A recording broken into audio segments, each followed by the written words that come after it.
Eu vou afastar mais aqui. Acho que já estamos ao vivo. Tá. Apareço. Boa mesa, pessoal. Desculpe. Obrigado. Obrigado. Tá. Bom dia para todo mundo. Vamos dar início ao seminário do Benjamin Teitelbaum. Esse seminário ele é organizado pelo Laboratório de Antropologia da Religião da Unicamp. É um laboratório que vem se formando, se consolidando há alguns anos, e a gente tem uma série de preocupações sobre o tema da religião, e, em particular, mais recentemente, os problemas políticos que ocorrem no país e onde a religião tem um papel super importante. Para isso, a gente aproveitou a presença do Benjamin aqui no Brasil, aqui na Unicamp. Ele está desde janeiro e fica até agosto. Ele foi trazido pelo Departamento de Ciência Política, por isso está o André Kaiser aqui, que é professor do departamento, que vai fazer a apresentação. Queria dizer também que, como nova membro do LAR, a Ana Paula Palácio, que é uma aluna minha de mestrado, que também é tradutora, então pedi para ela nos auxiliar. Então, nós vamos fazer a seguinte dinâmica. Vou passar a palavra para o André fazer uma apresentação mais da trajetória do Benjamin, e depois, em seguida, ele já vai fazer a palestra dele. E, para facilitar um pouco o entendimento, a gente pediu para a Ana Paula fazer uma tradução sintética, consecutiva. Enfim, o Benjamin apresenta um conjunto de argumentos iniciais, depois ela faz uma síntese e apresenta. Então, não é uma tradução frase a frase, né? Mas eu acho que isso facilitaria bastante o entendimento do conjunto aqui da gente que está aqui na sala e gente que também está no chat acompanhando virtualmente essa nossa conversa. Queria dizer também que o LAR, nós do LAR, fizemos uma discussão inicial do livro dele há 15 dias atrás, certo? Um pouco que a gente se preparou para participar desse debate. A gente tomou a liberdade de enviar para o Benjamin algumas questões que surgiram nesse debate, que talvez ele fale algumas coisas já informadas da nossa discussão, mas eu entendo que a gente vai se entendendo aqui e vai ser muito proveitoso essa palestra. Então, Benjamin, it's a pleasure to have you here. Ok. Eu passo a palavra ao André Kaiser, que generosamente trouxe o Benjamin e aqui vai nos ajudar nesse debate. Bom dia a todas e todos, tanto os que estão aqui presentes, como os que acompanham virtualmente. Eu queria, antes de mais nada, agradecer ao Ronaldo e ao Lá pelo convite, pela oportunidade de estar aqui. Cumprimentar também o Benjamin e a Ana Paula, que nos apoiará com a tradução consecutiva. Dizer que eu fiz o contato, né, com o Benjamin há uns 3 anos atrás, para participar, por meio de uma entrevista daquele seminário sobre as direitas, que alguns de vocês podem ter acompanhado no início da pandemia pelo YouTube, né, que foi feito aqui pelo IFCH, né? Aliás, com excelente apoio da equipe da Secretaria de Eventos, Valéria, Ricardo, enfim, que estamos apoiando hoje novamente. Eu agradeço também a eles pelo apoio com a transmissão. Mas foi muito bom porque, a partir daquele primeiro contato com o Benjamin, primeiro nós viabilizamos a tradução deste livro que nos ocupará hoje, War for Eternity, Guerra pela Eternidade, pela editora da Unicamp, e nós ficamos muito contentes de que esteja sendo aí um sucesso de vendas o livro aqui no Brasil, né, um sucesso para a editora da Unicamp, e depois, né, a partir de um contato do Benjamin interessado em passar um sabático aqui no Brasil, por meio do professor Oswaldo Amaral, e do temático da FAPESP, que ele e a professora Raquel Meneghello coordenam, nós conseguimos trazer o Benjamin para estar esse semestre conosco, e por isso vocês o têm aqui hoje. Né? Então, também registrar o agradecimento ao Oswaldo e à Raquel por terem me ajudado a viabilizar isso institucionalmente, né? E financeiramente. Acho que é um registro importante. E o professor Benjamin já participou de seminários no Rio de Janeiro, vai ainda dar um seminário de fechamento do semestre na ciência política, e tem feito pesquisa aqui no Brasil. Acho que tem sido um período bastante rico para todos nós. Bom, vou fazer aqui uma breve apresentação. Né? O professor Benjamin Teitelbaum é professor da Universidade de Colorado Boulder, né? É um etnomusicólogo de formação, e a sua tese de doutorado sobre o cenário musical contemporâneo da Escandinávia foi publicada sob o título Lions of the North, e justamente por meio do contato com esse cenário e o papel da extrema-direita nessa vida cultural, ele chegou ao tradicionalismo e à pesquisa etnográfica, que resultou justamente neste livro, Guerra pela Eternidade, publicado em inglês ainda em 2019, né? E no final de 2020, publicado, como eu mencionei anteriormente, em português pela editora da Unicamp. Ele também tem já uma edição em italiano, né? É um livro que tem circulado e informado bastante o debate sobre a extrema-direita contemporânea, né? Então, acho que teremos aqui uma bela oportunidade de discutir diferentes aspectos, inclusive metodológicos, porque o professor Benjamin Teitelbaum, seja como analista político ou como etnomusicólogo, sobretudo, e também um etnógrafo, né? Alguém que trabalha com a etnografia como método de pesquisa, né? E que, inclusive, discute no começo do livro, como você já tiver a oportunidade de ver, uma série de questões, né?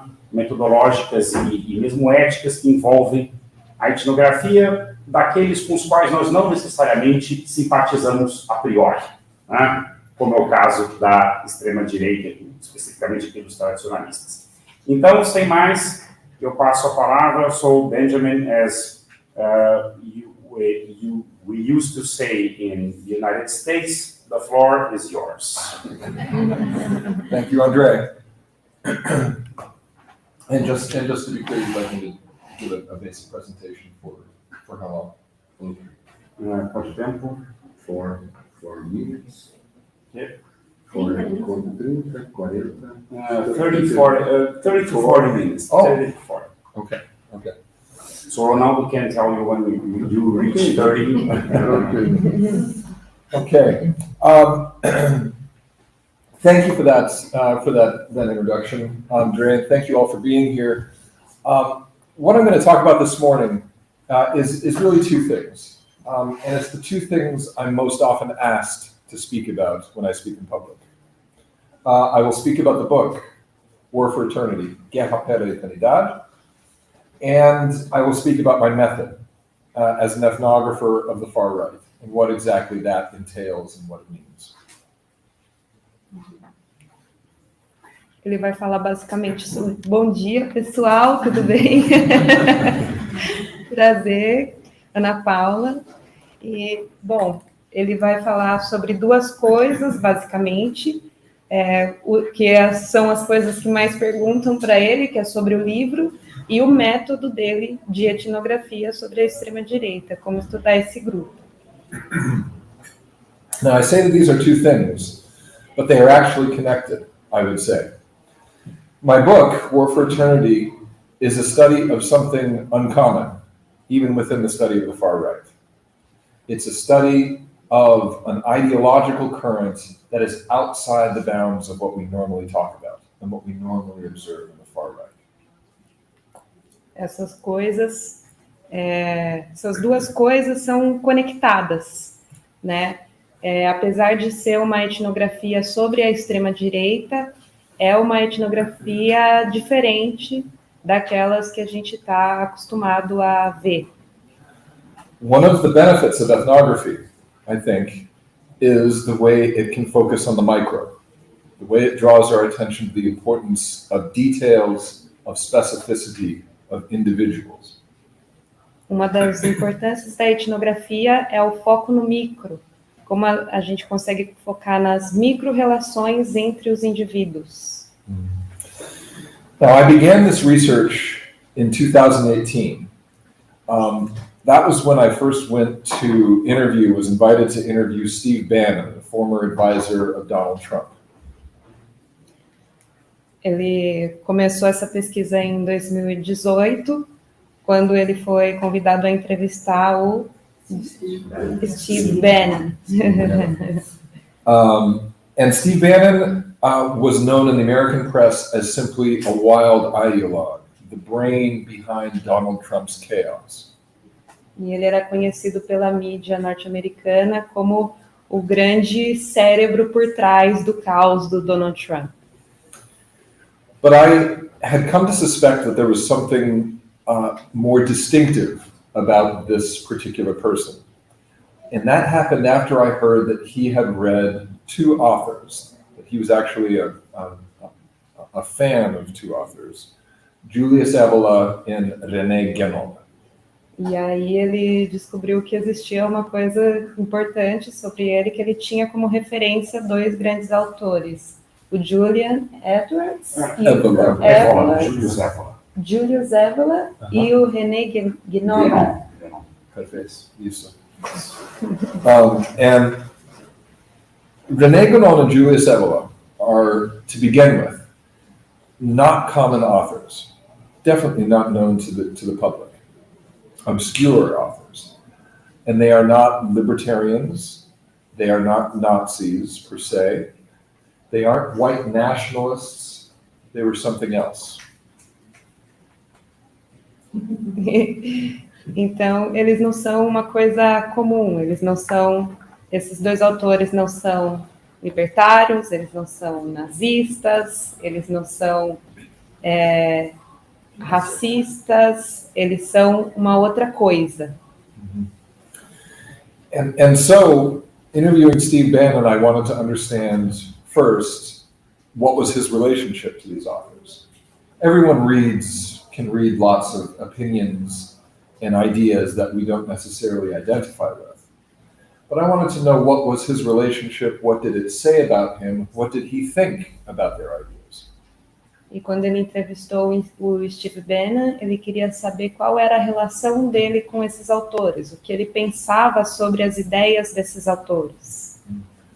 And what I found was that, in fact, Steve Bannon wasn't merely a consumer, not even just an enthusiast, but he was actually an actor in the ideological world of those two previous authors.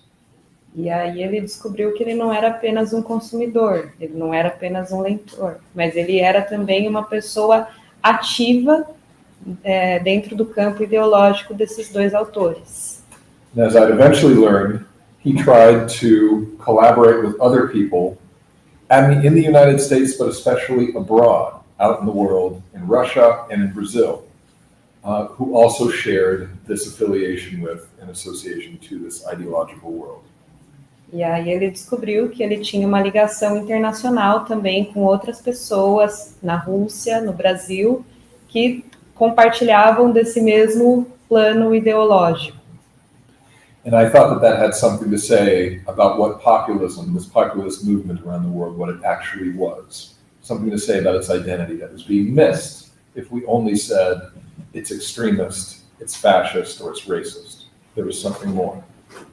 E aí ele descobriu que isso dizia uma coisa além sobre essa identidade populista, né, que era para além de extremista, era para além de racista, era algo a mais. So let's back up for a moment. What is the ideology that I'm talking about? What was it that was so strange about these two authors, Julius Evola and René Guénon?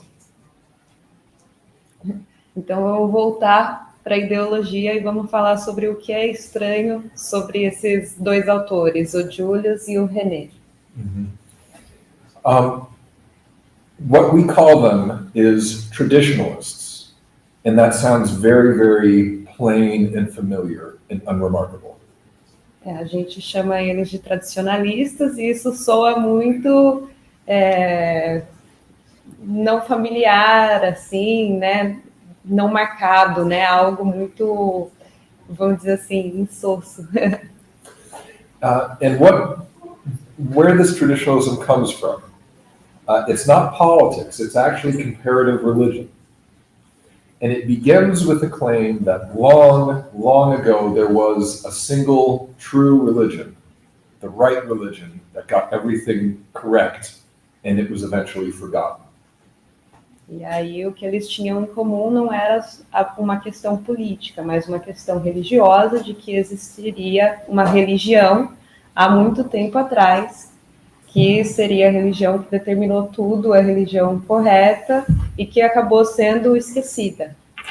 And what happened to this truth, ages and ages ago, was that it splintered in multiple directions. Small pieces of it went into pieces of Christianity. Small pieces went into Islam. A big chunk went into Hinduism.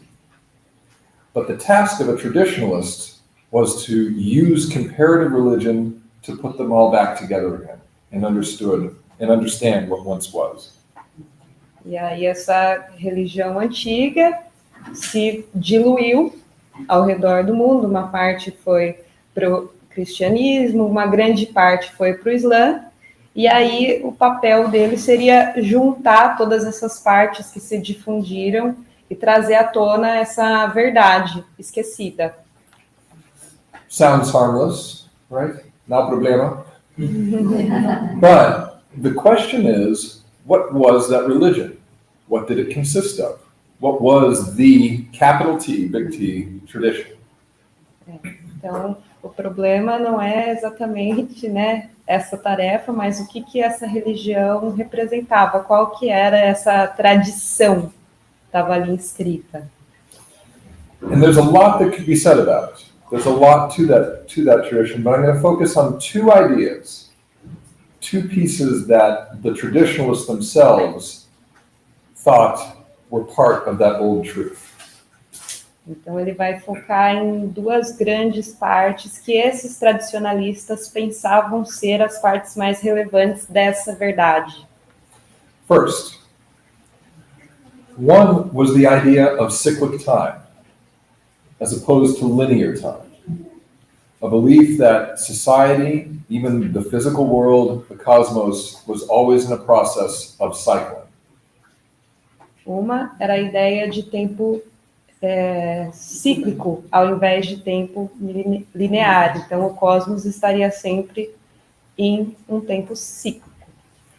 And more than that this particular cycle had an order, that it went from a golden age to a silver age, to a bronze age, to a dark age, and then started over at gold again, and the cycle continued.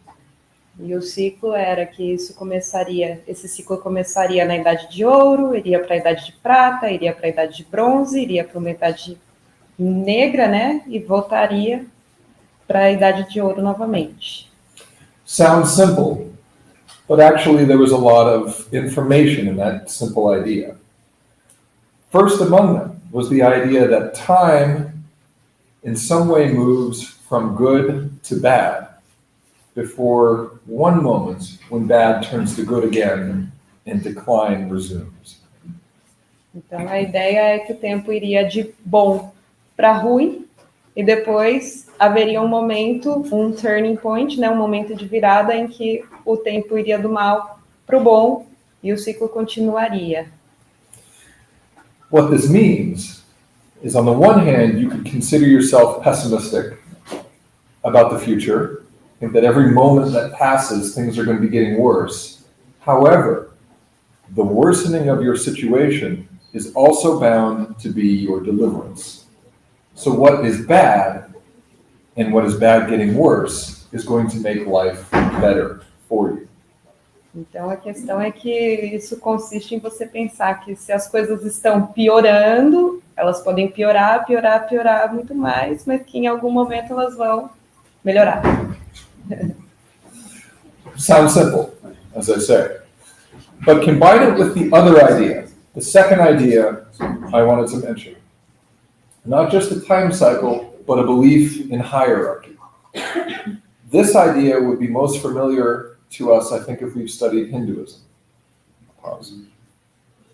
Então, assim, a questão é que não apenas isso estaria envolvido no tempo, mas também uma hierarquia religiosa, inserida, né, na lógica do hinduísmo. The traditionalists thought that Hinduism and its caste system had preserved an older idea whereby a good society has a social hierarchy. Então, o hinduísmo teria uma sociedade de castas, toda dividida, e em que existiria uma lógica social de hierarquia preservada ao longo do tempo. What is good about that hierarchy in particular is that priests, the Brahmins, are on the top, and you move from priests to warriors to merchants to slaves. Então, a questão dessa hierarquia é que você começava com os padres no topo, você passava dos sacerdotes para os guerreiros, até você ir para os escravos, que seriam a parte mais baixa da sociedade. And in that hierarchy, we see an opposition between spirituality, or the immaterial, and the material, priests opposite slaves. You also see an opposition between quality and quantity, with priests being less numerous than slaves at the bottom. Então, você vê uma hierarquia não apenas religiosa, mas uma hierarquia material também, que os padres são a elite espiritual e também são uma minoria numérica em termos quantitativos, e os escravos são uma maior quantidade, inferiores também espiritualmente falando. But as time went on, traditionalists also put other values in that hierarchy, and they all were thought to interact with one another. Quality, spirituality for the Brahmins, add to that race, Aryanness, masculinity, northernness, geographical northernness, opposite geographical southernness. I'll pause. Então, a questão, depois de um certo tempo, eles foram atribuindo outras qualidades para essa distinção hierárquica, que ia para além da questão de espiritualidade, qualidades, e também passaram a inserir outros elementos, como o arianismo, questões racistas, dentro dessa mesma hierarquia. Masculinidade. Masculinity, opposite femininity. And time had a relationship with this as well. This is where the two concepts come together. The concept of the time cycle and the hierarchy. Because in the Golden Age, remember the time cycle? In the Golden Age, the hierarchy is complete. And what is golden is that priests are on top. Então, tudo se junta a hora que você olha para o ciclo do tempo, esse tempo cíclico, e aí, na Idade do Ouro, é a idade em que os padres estão no topo e toda a hierarquia está coesa, faz sentido. As time goes on, the hierarchy crumbles. And by the time you get to the Dark Age, there is no hierarchy. Everyone has been leveled to the slave. E aí, conforme o tempo vai passando, toda essa hierarquia vai sendo quebrada. E quando você chega nessa era negra, nessa era obscura, todo mundo se torna a mesma coisa, está no mesmo nível, então todo mundo se torna escravo. Which adds one other dimension to the hierarchy. It means that what is golden is also borders. Is also hierarchy and differences between different types of people, opposite universality and homogeneity. Então, isso traz a ótica de que aquilo que é o ouro, aquilo que está no bom, é quando tudo é dividido em hierarquias, nessas hierarquias qualitativas, oposto na idade escura, nos tempos obscuros, em que existe essa universalidade, essa igualdade. Então, essa desigualdade seria boa. So that's how time relates. And it makes a statement. The interaction of those two principles makes a statement. It says that in a dark age, feminine values, non-Aryan values, secular values, mass values are going to predominate. Então, nessa era obscura, nessa era do universalismo, os valores que predominariam, que seriam o oposto da era de ouro, seriam a feminilidade, feminismo, o anti-arianismo, a igualdade, tudo oposto à idade do ouro. And borderlessness as well.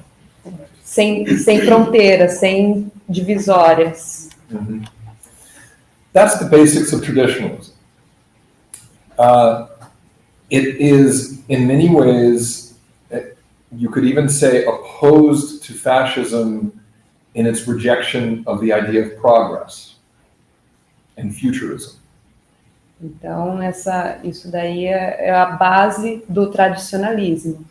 Pode-se dizer que isso está oposto à questão de progressão, né? O progressismo. Mm-hmm. It believes that we're not going to create a better existence on Earth here and now than we've ever had. Instead, the best thing we could do is simply return to a golden age that has already been. Então, a gente não vai conseguir viver bem na Terra aqui e agora, a não ser que a gente volte a viver nessa era dourada como era antes. And the way to do that, again, think of the time cycle, is to go through decline and some cataclysmic destruction. E aí a forma de voltar para isso, pensando no ciclo do tempo, é fazer uma destruição cataclísmica, né, para poder voltar para essa outra era. So, flash forward again. Steve Bannon. This is very strange stuff, these ideas. In a certain extent, they're anti-American, especially since the United States was about breaking with tradition, a revolutionary nationalism. They're also anti-Christian in the sense that they refuse to say that Christianity had the one and final ultimate truth about the universe. Então, voltando para o Steve Bannon, essas ideias são muito estranhas, porque elas são anti-americanas e elas são anti-tradicionalistas. Mm-hmm. And the Christianities. E são anticristãs. Mm-hmm. Because it doesn't say that Christianity is the single most important truth. Porque não fala que o cristianismo é a verdade, a única verdade mais importante, sim que existiriam essas verdades subdivididas. I'm sorry, I spoke for too long. So my time with Steve Bannon was seeing how did he fit all this together? And indeed, at the more detailed level that you get from anthropology, repeated interviews, I saw him struggling to fit American nationalism, his own Catholicism, and traditionalism together.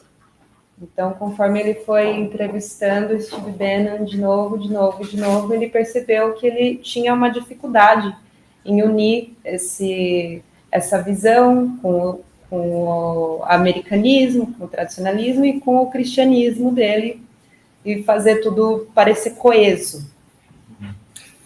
But the one thing he seemed to have definitively seen in traditionalism and liked was this idea of creative destruction.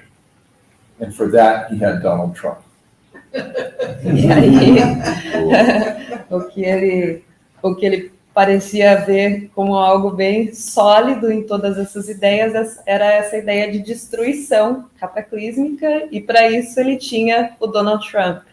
para concretizar essa destruição. Throughout the course of the interviews that I had with Steve Bannon, he described once having a conversation with Donald Trump where he introduced to Trump the idea that Trump should be a destroyer, not a creator. Donald Trump did not like that idea, but Steve Bannon said, it's okay, said to himself, it's okay, I know the truth, Trump can think what he wants. E aí, quando ele apresentou essa ideia para o Donald Trump, e falou que ele deveria ser um destruidor e não um criador, o Donald Trump não gostou da ideia, mas o Steve Bannon falou assim, tudo bem, porque eu sei a verdade. Yes. Now, as I was speaking to Bannon about this, he shared with me, I don't know why, that he had also been speaking with another traditionalist advisor, and his name was Alexander Dugin.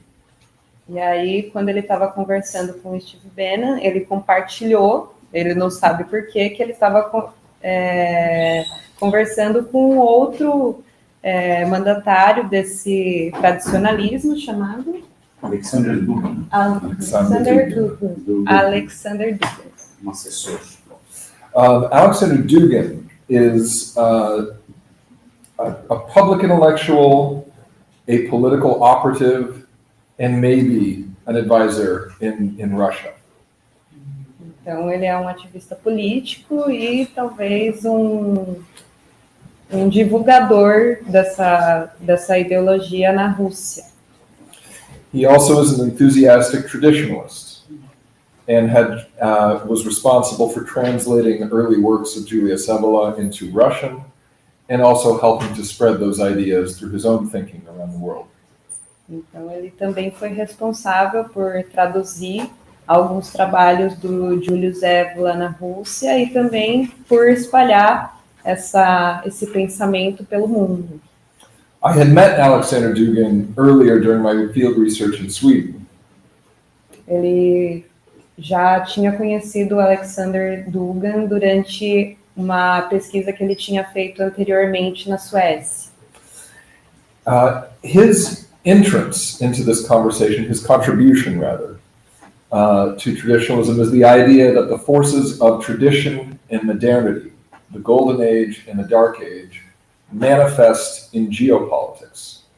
Então, a contribuição dele para esse tradicionalismo é que a relação entre a Idade Dourada e essa Idade Obscura se manifesta através da geopolítica.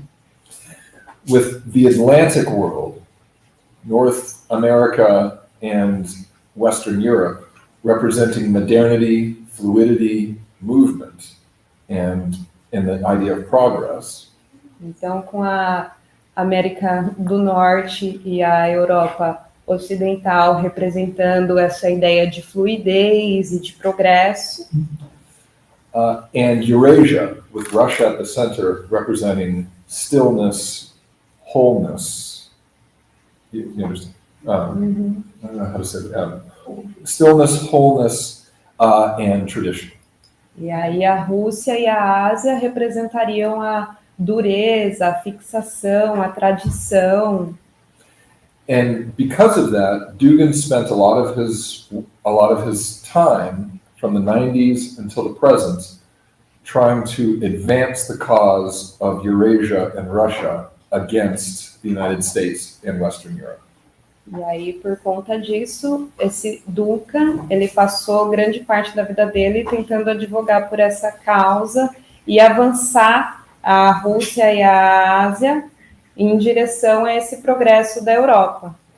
Seeing the West as a force of borderlessness, he thought that its core idea and its core mission could be stopped if Russia, the state, simply establishes and enforces borders in the world. Então, para ele era fundamental que a Rússia estabelecesse fronteiras ao redor do mundo. With that in mind, he has been an avid supporter of the military intervention in Georgia and, of course, in Ukraine. And you may know last year in August, his daughter was killed, probably by Ukrainian operatives, in a car bombing in Moscow. Então, ele foi um grande defensor da intervenção militar na Geórgia e na Ucrânia. E em agosto do ano passado, a filha dele foi morta por exército ucraniano. Now, Steve Bannon met with Alexander Dugin in November 2018, secretly in Rome. Então, o Alexander Dugin se encontrou com o Steve Bannon secretamente na Rússia no final de 2008, em Roma, no final de 2008. They were each trying to influence each other, and what they were trying to work on was China. Bannon wanted Dugin to advocate for closer ties between Russia and the United States. Então, eles estavam tentando, um estava tentando influenciar o outro, e o Bannon queria que a Rússia criasse laços mais profundos com os Estados Unidos. Steve Bannon said to Dugin, "You have misunderstood the United States. Its elite leading class is cosmopolitan and modernist, but the actual people in the United States are traditionalists, and they're friends of Russia." Então, ele falou pro Duncan, o Steve Bannon falou pro Duncan que ele não entendeu direito como as coisas funcionavam nos Estados Unidos e que, apesar da elite norte-americana ser cosmopolita, eles eram unidos e favoráveis à Rússia. Não a elite, né? O povo. And for that reason, he also said, we should be in alliance against the actual source of modernity, the actual source of globalization and borderlessness, China, the economic engine of globalization. Então, ele falou que eles deveriam formar uma aliança contra a China, que era a verdadeira destruidora de fronteiras ao redor do mundo. Bannon's arguments actually replicated those of a person who Alexander Dugin had a debate with earlier, and with whom Bannon was about to start meeting for the first time. That person is Olavo de Carvalho. O Bannon estava reproduzindo argumentos, né, de uma pessoa que ele iria encontrar momentos mais tarde, que era do Olavo de Carvalho. Olavo de Carvalho had not only been an enthusiast for traditionalism, but during the 1980s, he had actually converted to Sufism and joined a sect that was aligned with the early traditionalist founders. Então, não apenas ele era um entusiasta do tradicionalismo, como também, no final dos anos 80, ele entrou em uma seita que era, enfim, mandatária desse tradicionalismo, agenciava esse movimento tradicionalista. We have records of him being sent letters addressed not to Olavo de Carvalho, but to Sidi Muhammad. Então, ele tem registros dele enviando cartas não para o Olavo de Carvalho, mas para o Sidi Muhammad. Sidi Muhammad. That is to say, his Sufi name that he took when he converted. Sufism.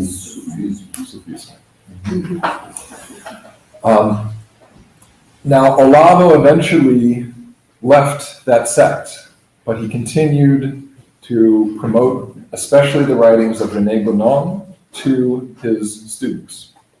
Então ele deixou essa seita, o Olavo de Carvalho deixou essa seita, mas ele continuou a reproduzir esses pensamentos e a escrever e falar sobre isso para os seus estudantes também. And when he had a debate with Alexander Dugin some years earlier, he did so as another traditionalist. Two traditionalists debating one another.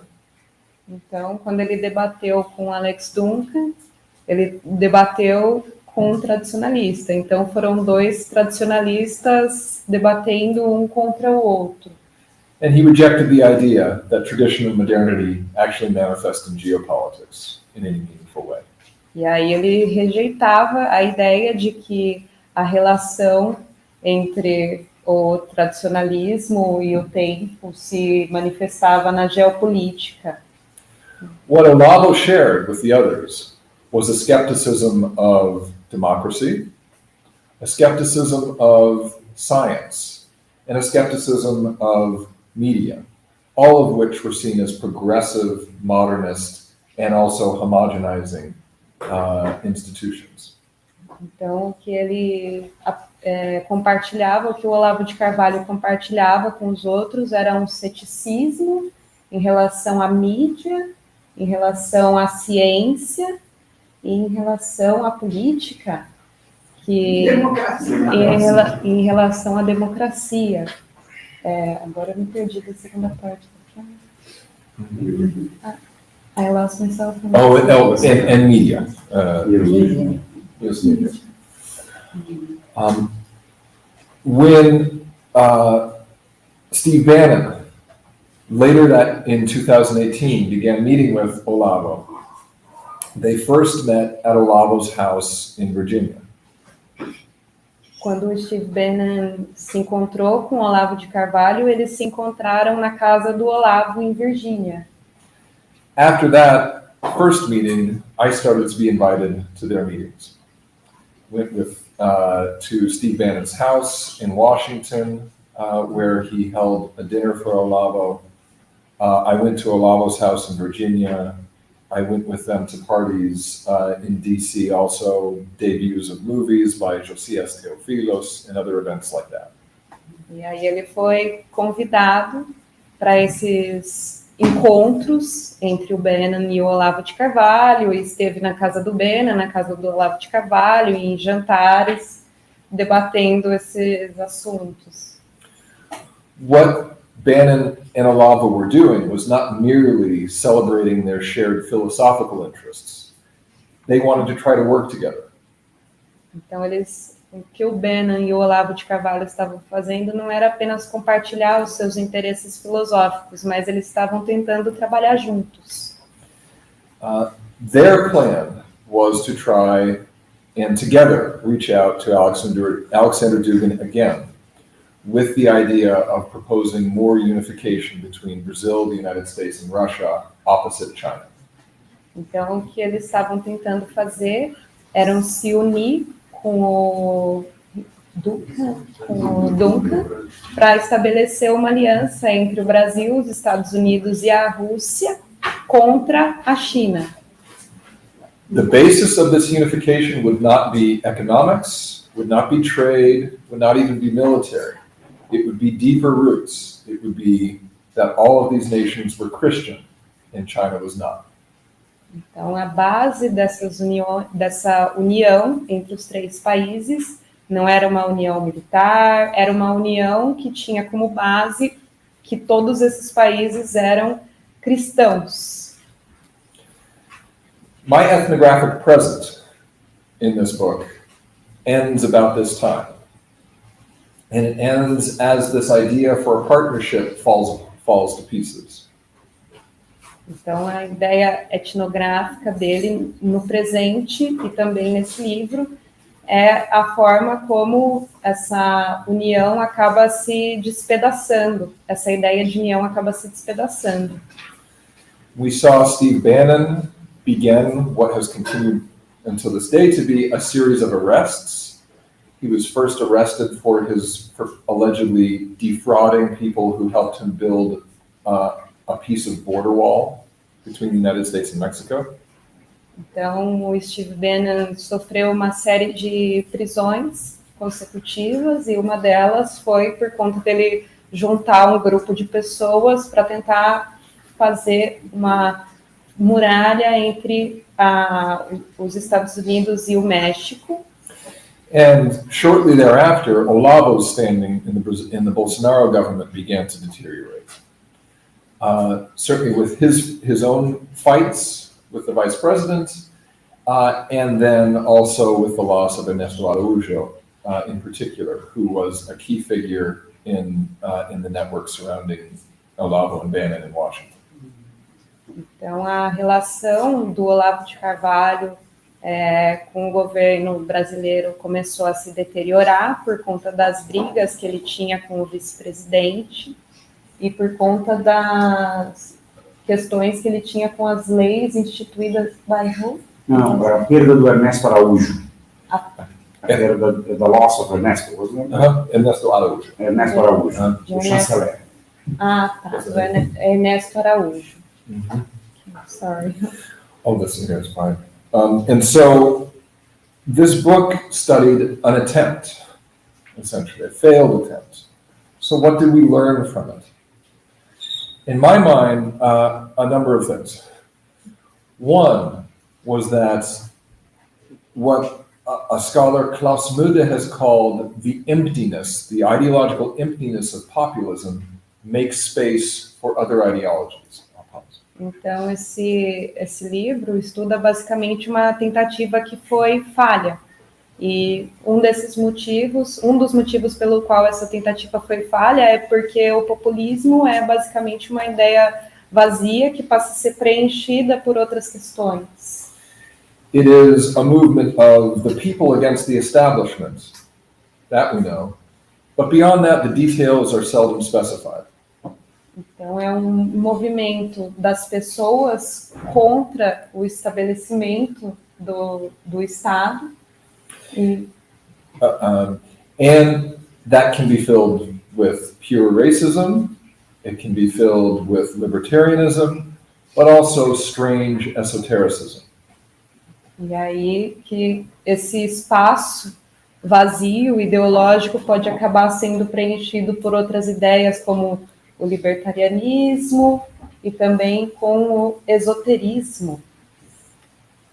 The other thing, though, more key, is that if populism is an anti-movement, if it is a movement to destroy an establishment, that resonates with those thinkers who have a sort of apocalyptic vision for history and for society.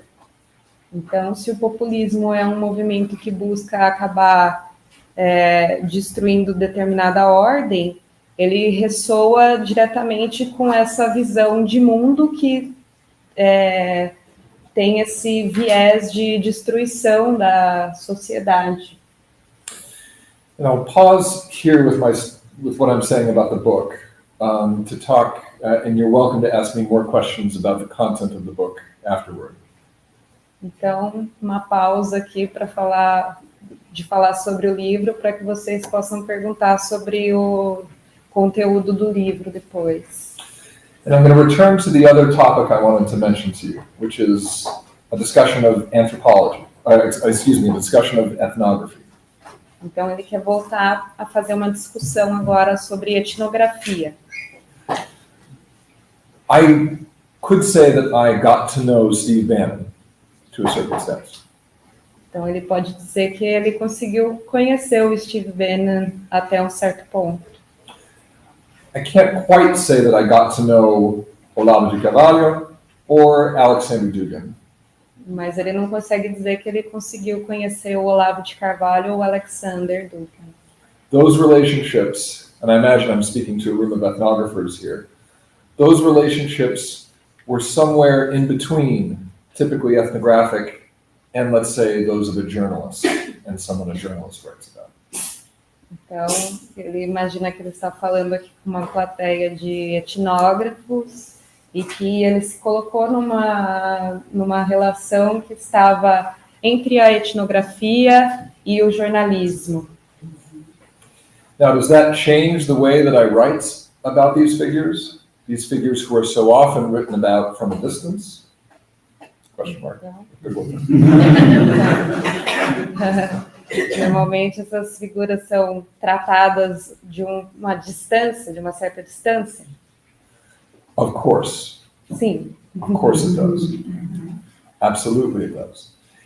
And I will not tell you that I think that the differences are unproblematic. Então, não é que as diferenças não tenham problemas. When I'm not talking about Steve Bannon, Olavo de Carvalho or Alexander Dugin, I'm typically talking about the ethics of ethnographic research on the radical right today. Então, quando ele não está falando do Steve Bannon, Olavo de Carvalho ou Alexander Duncan, ele está falando da ética na etnografia. I have written and have argued that I do not believe that the political goals of anthropology actually combine well with our own methodologies. Então, ele escreveu que ele não acredita que as metas políticas da antropologia combinam diretamente com o método que a gente tem.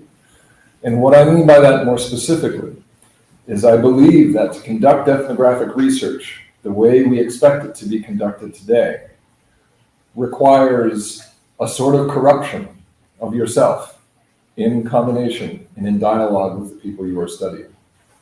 Então, ele acredita que para você conduzir a pesquisa etnográfica hoje requer uma certa corrupção de si mesmo, a partir do momento que você entra em contato com o outro. I would be able to have written a book that, let's say, aligned more perfectly with my political visions and my political convictions if I kept Steve Bannon, Alexander Dugin, Olavo at a distance from myself. Então, ele poderia ter escrito um livro que ia mais em direção às crenças políticas dele, se ele tivesse colocado mais distante do Olavo de Carvalho, do Alexander Duncan e do Steve Bannon. I would never have had to make the sacrifices to maintain the contact with them. Então, ele não teria que ter feito sacrifícios para manter o contato com eles. I wouldn't have given myself the opportunity to perhaps see them in a more dynamic light, maybe to see something about them that I even liked. E aí ele não teria se dado a oportunidade de vê-los de uma forma mais dinâmica e talvez vê-los de uma forma que ele encontrasse algo até que ele talvez gostasse. And by doing that, the book that comes might have some political clarity in some ways, but in general, I think it's a bit of a mishmash. How do you say that? Mesmo. Bagunça. Okay. It doesn't communicate a single clear political message. Tá, então o livro não comunica uma mensagem política única, limpa, mas ele é mais uma bagunça, né, descoordenada. That problem was especially clear in my case, an ethnographer of the radical right. But I believe that the same dynamic probably exists for all ethnographers, especially if we are, as our field is this day, asking for more and more political clarity. I think we run into this problem. That as soon as you have two voices, which you should have at least in an ethnography, unclarity and confusion can attend. Então, isso é um problema para a realização da etnografia, que ele acredita que existe não apenas numa etnografia como a que ele fez, que é uma etnografia da ética da extrema-direita, mas em todas as etnografias, que é lidar com uma certa, como que eu posso dizer? Discordância. Uma certa discordância. My solution to this problem? Question mark. I don't have a great one. My solution to it is ethnography and. A solução dele para esse problema, ele não tem uma solução. Talvez a solução seja o fim da etnografia. Ethnography and private political activism. Ethnography and cultural commentary. Ethnography and journalism. Não é o fim da etnografia, gente. Desculpa, SIC. É etnografia e ativismo político. Etnografia e jornalismo. Okay, I think is this a good time, perhaps to... Okay. I will end this presentation part of our event today. Ok, ele vai terminar uma parte dessa apresentação, parte do nosso evento por hoje agora. Thank you. I know. Thank you. Bom, obrigado.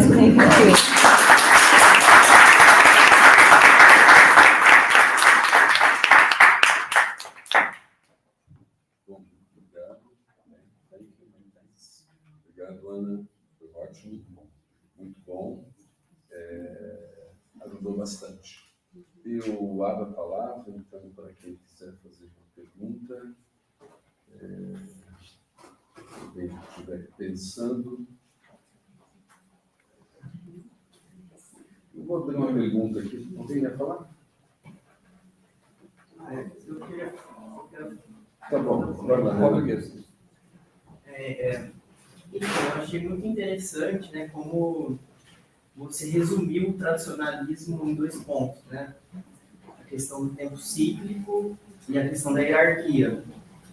E essa questão da hierarquia, né, quando ela vai para o ciclo das eras,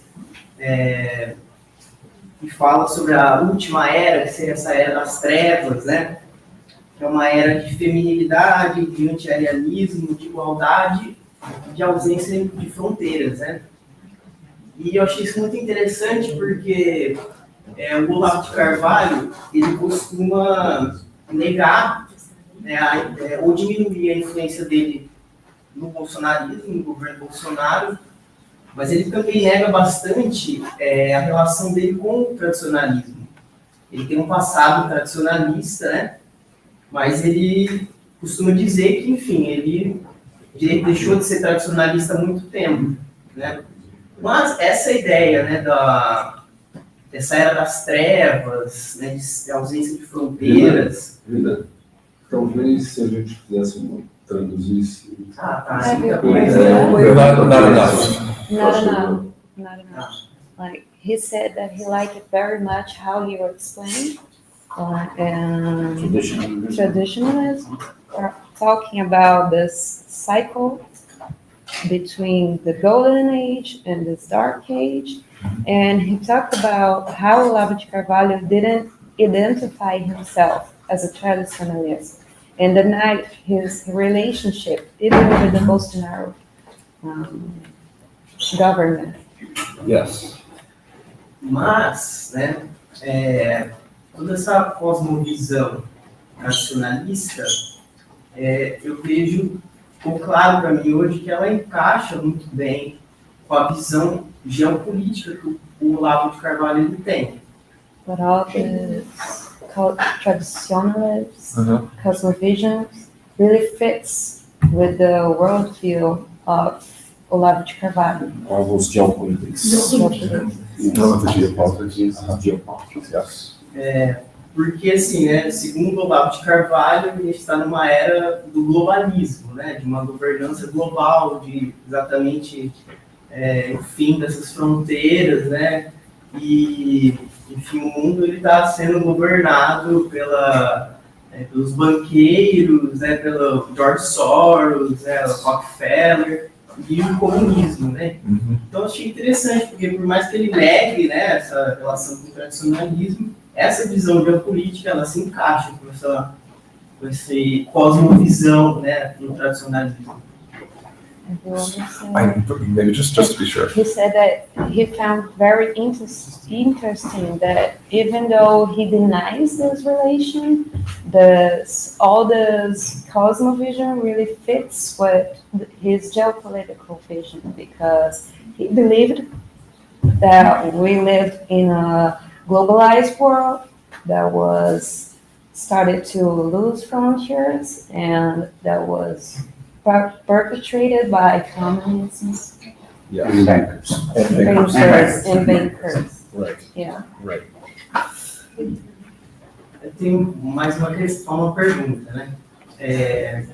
Enfim, agora uma outra coisa, assim. Ele resumiu o tradicionalismo nesses 2 pontos, né? No tempo cíclico e na hierarquia. Mas eu tenho a impressão, né, das coisas que eu vi, assim, que talvez poderia ter um terceiro ponto que já foi chamado por alguns de gnose, né?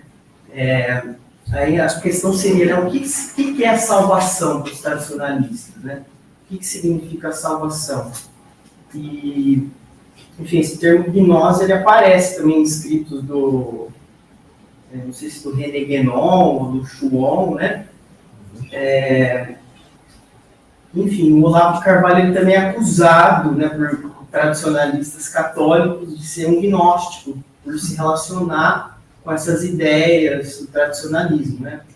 Alguns tradicionalistas com T minúsculo, né, católicos, eles dizem que o tradicionalismo em si é gnóstico. So he thinks that there is another element to those two things that you presented, the cycle and the geopolitics. He thinks that the third thing is the gnosis. Gnosis. Yeah, and that even Olavo de Carvalho was considered a Gnostic. Yeah, traditionalist Catholics. By traditionalist Catholics. E só mais uma coisa. E essa ideia da gnose aproximaria o tradicionalismo da nova era, né, desse movimento da nova era. Eu vejo nesse sentido que há também talvez uma conexão entre tradicionalismo e nova era. He thinks that there is a connection between traditionalism and the New Age. Oh, in New Age. Okay. Yeah. Can I respond? Yeah. Okay. So, yes, you could point that out. The reason I don't mention Gnosticism or a lot of other pieces of traditionalism is I see it as being generally less relevant to political traditionalism. So that's why I focus on those two. And it's also relevant, I think, to more than just Olavo. So I'll pause there. O motivo pelo qual ele não apresentou outros pontos, como o gnosticismo, é porque ele acredita que esses dois pontos principais são os mais relevantes para o tradicionalismo, que essas outras questões impactam menos nesse polo político, nessa questão política. Now, and briefly, and then we'll get to another question. The relationship between New Age and traditionalism, to me, is more that each of them, in turn, have a common root. If you look at the history of traditionalism, well, let me pause there. Para ele, a relação principal entre o tradicionalismo e a nova era é que os dois têm uma origem comum. If you listen to traditionalists tell their own history, they would say it began with René Guénon. There's an alternative history that says it began with a name named Ivar Aguirre, who's a Swedish painter, actually. And he was part of this Bohemian Orientalist subculture in France, in Paris, at the end of the 1800s. And that's where René Guénon came out of.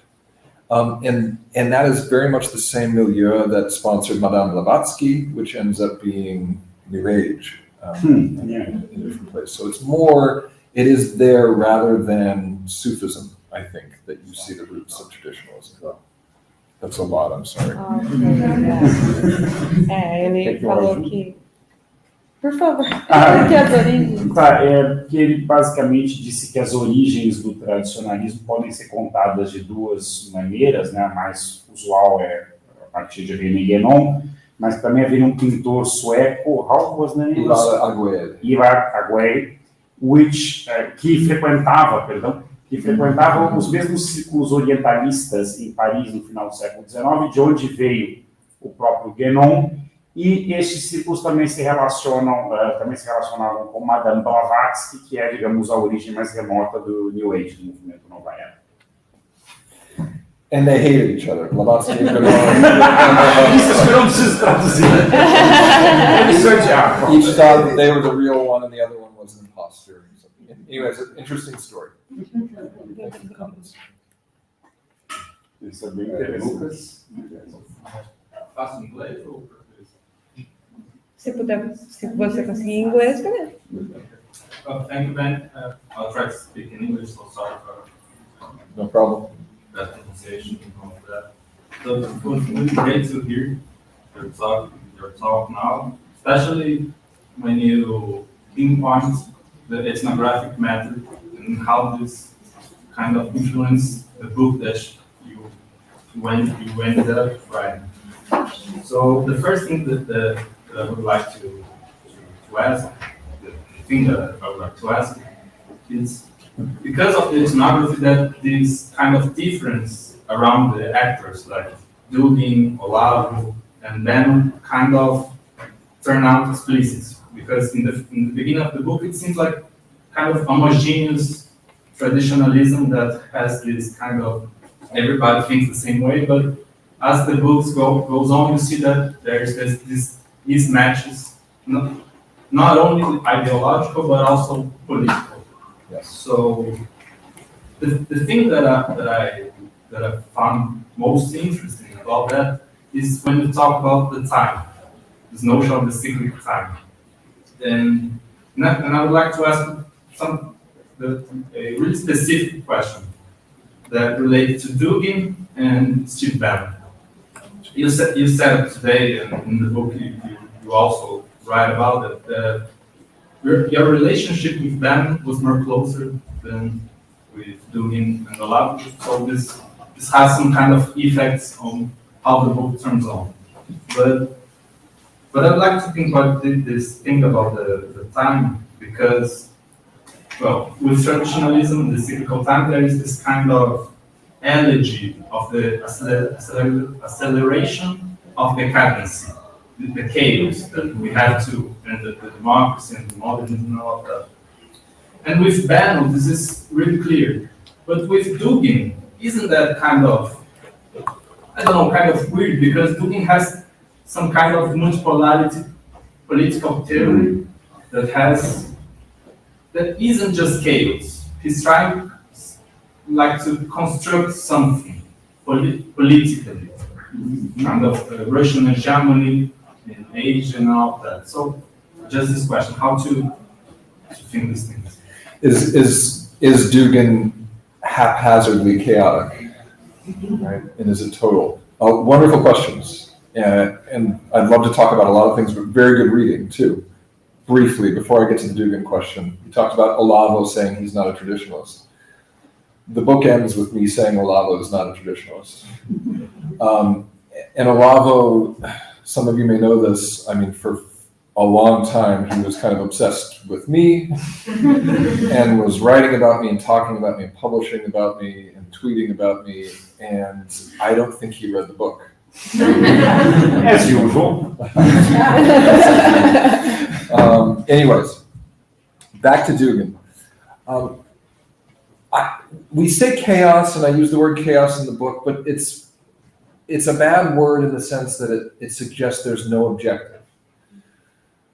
What is chaos for the traditionalist is the mass homogeneity, right? It's the unified world, it's the leveled world, it's the absence of borders in this direction and in this direction. National borders, men and women, hierarchy, that's what chaos is fluidity. And Dugin sees the global chaos being absolute homogeneity coming from the West. And how do you stop that? You put up borders. You don't necessarily destroy everything. You don't destroy Russia per se. That's really not the main goal. The main goal is to say, guess what? The United States, Georgia is ours. There's a border here between you and us, and that border matters, right? And Ukraine, by the way, is ours as well. There's a border between the two. We're going to make sure that border means something to you. And to do that involves a sort of smashing of the whole, right? Of the whole, which would be the liberal, democratic, capitalistic, whatever world. It's a breakdown, a shrinking of units, a multiplying of units. It's chaotic, but it doesn't extend to this other type of chaos. If you understand what I'm saying here, that's the specificity here, and that's more specifically what he's going for. Great question, though. Can I keep talking about? Just very brief. Posso fazer essa parte? Não, ele achou a pergunta muito boa e ele começou comentando sobre o Olavo, né? Que, ele conclui o livro concordando com o Olavo que ele não é um tradicionalista, mas o Olavo se obcecou com o livro e com ele, na sua maneira típica, né, nas redes sociais, no Twitter, e claramente não leu o livro, né? Mas quanto ao Alexander Dugin, né, digamos, ele quer destruir algo e construir outra coisa, né? Basicamente, ele quer reafirmar ou reconstruir fronteiras, basicamente, entre a Rússia, a Eurásia e o Ocidente, daí o apoio às invasões da Geórgia e da Ucrânia, né? E, para isso, ele precisa destruir algo que é este mundo demoliberal capitalista globalizado. Basicamente isso. Uma outra coisa que era importante ali, que era a ideia que o caos... Sim. Acho que a ideia de que o caos talvez seja uma palavra ruim. Exato. Porque pode parecer que é completo caos e não tem uma finalidade, um objetivo, né? Mas que a ideia de caos aqui é a ideia específica desse tradicionalismo, que seria justamente essa fluidez e todos esses processos serem mais progressistas. Basicamente, a Era das Trevas é uma era em si caótica, então o caos contra o caos restaura a ordem, em algum momento. Nós temos uma pergunta feita. Peraí. Deixa eu botar uma aula agora. Você tinha pedido antes, tá? Você primeiro aqui. Depois eu vou aqui para as perguntas do chat. Tá? Em primeiro lugar, muito obrigado, né, pela palestra, foi muito interessante. Eu queria, na verdade, mais uma pergunta, esclarecimento de um ponto do final da palestra que me pareceu ainda um pouco, não ficou muito claro para mim, em relação a quando o professor estava explicando essa questão dos conflitos políticos e o livro que ele acabou escrevendo em relação, né, ao acesso que ele tem através da etnografia. O que não ficou claro para mim exatamente esse acesso tem a ver com a qualidade das relações que ele estabelece com esses indivíduos, ou tem a ver com compromissos ético-políticos que ele estabeleceu a partir, enfim, desses contatos, porque a gente sabe que na etnografia a gente também, de alguma forma, cede e enfim, né, a gente faz também acordos com os nossos interlocutores para não expô-los de maneira que, enfim, né, desagrade tanto, enfim, eu queria saber um pouco disso e aproveitar o ensejo também para pedir para ele falar um pouquinho mais a respeito do acesso a essas figuras, porque é o que me parece, vendo pelo menos a seita que eles acabam constituindo, é que essas pessoas acabam sendo um tanto quanto refratárias, talvez, ao que seria o universo científico, intelectual, e ele, enquanto um professor, cientista, intelectual, como tem acesso a essas figuras que, bem, me parece que seriam também refratárias a essa...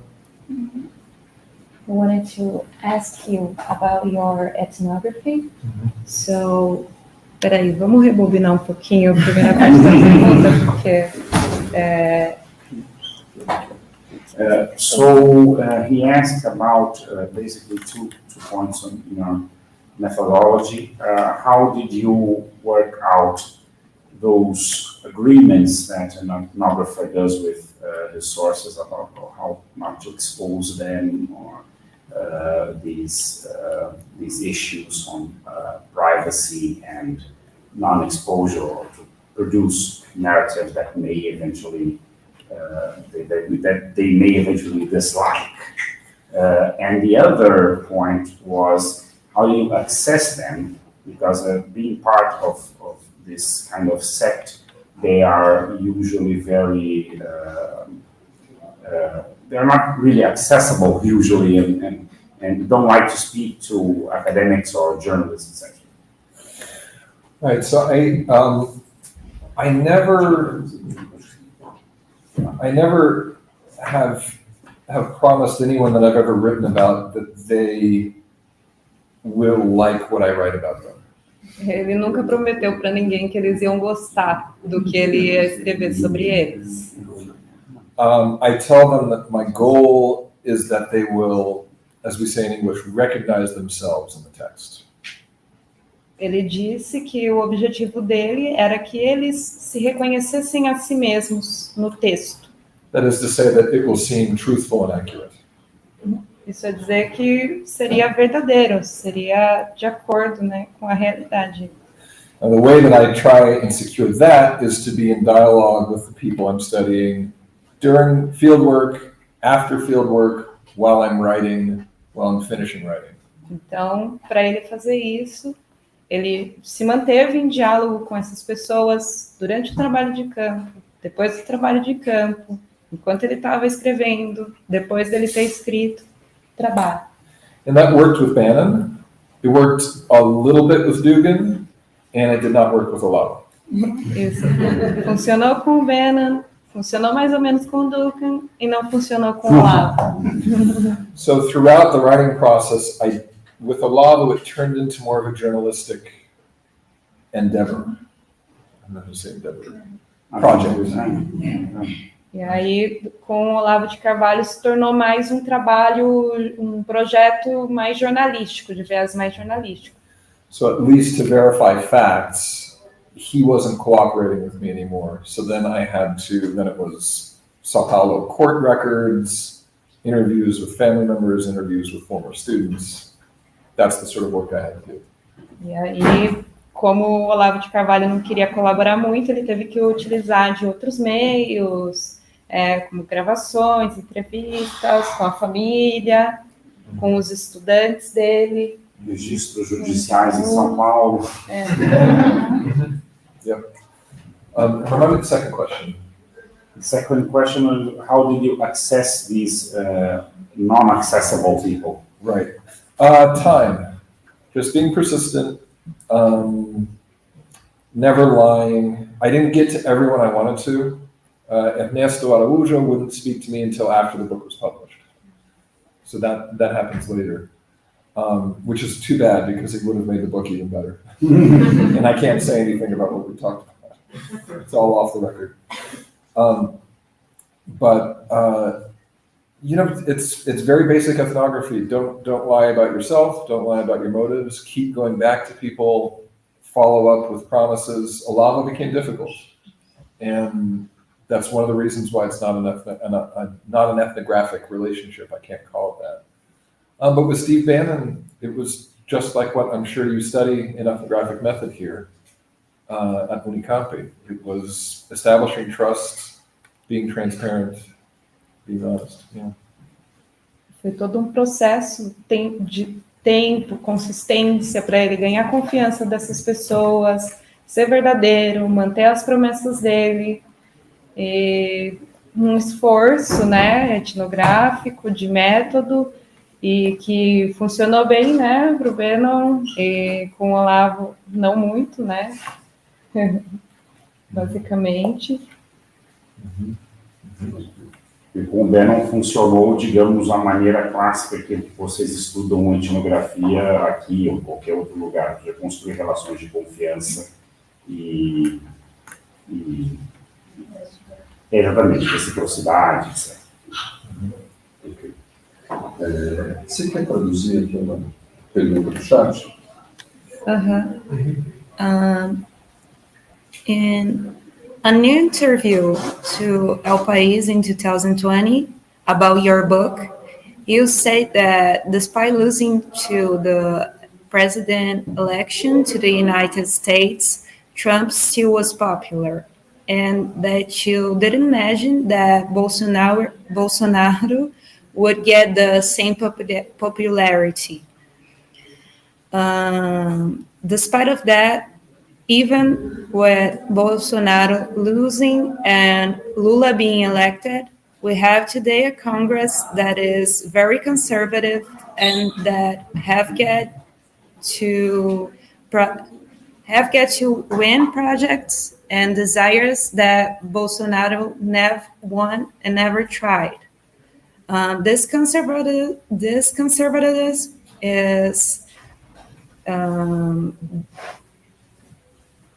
is in another legislative houses in Brazil, and I use as an example the law project 145 2023 that was written by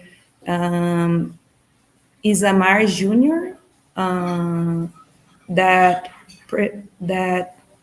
sees and generalize the criminalization of feminism.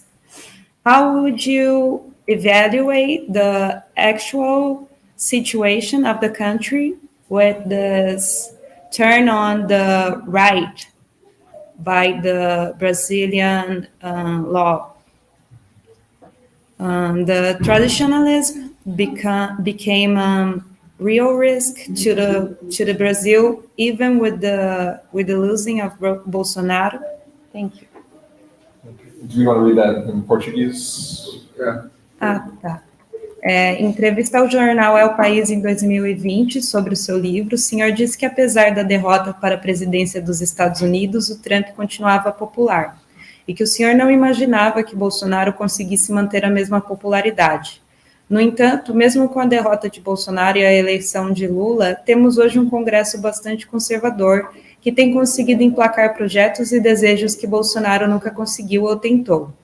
Esse conservadorismo está espalhado em outras casas legislativas no Brasil. Uso como exemplo o projeto de lei 145/2023, de autoria do deputado estadual de Roraima, Isamar Júnior, do PSC, que prevê, em linhas gerais, a criminalização do feminismo. Como o senhor avalia a situação atual do país com essa guinada à direita do legislativo brasileiro? O tradicionalismo virou um risco real para o Brasil, mesmo com a derrota de Bolsonaro? A good question, and to me, I think we can begin by distinguishing between Trump and Trumpism and Bolsonarism. É uma boa pergunta e que pode começar pela distinção entre o Trump e o trumpismo e o Bolsonaro e o bolsonarismo. I think that, I hope I don't offend anyone, I don't think I will. I think that Donald Trump was a better politician than Bolsonaro. I think that he had, at least, say what you will, he does have some exceptional instincts with media performance and media spectacle. And I think that has ensured the survival of the person in American politics in ways that Bolsonaro has not ensured the survival of his person.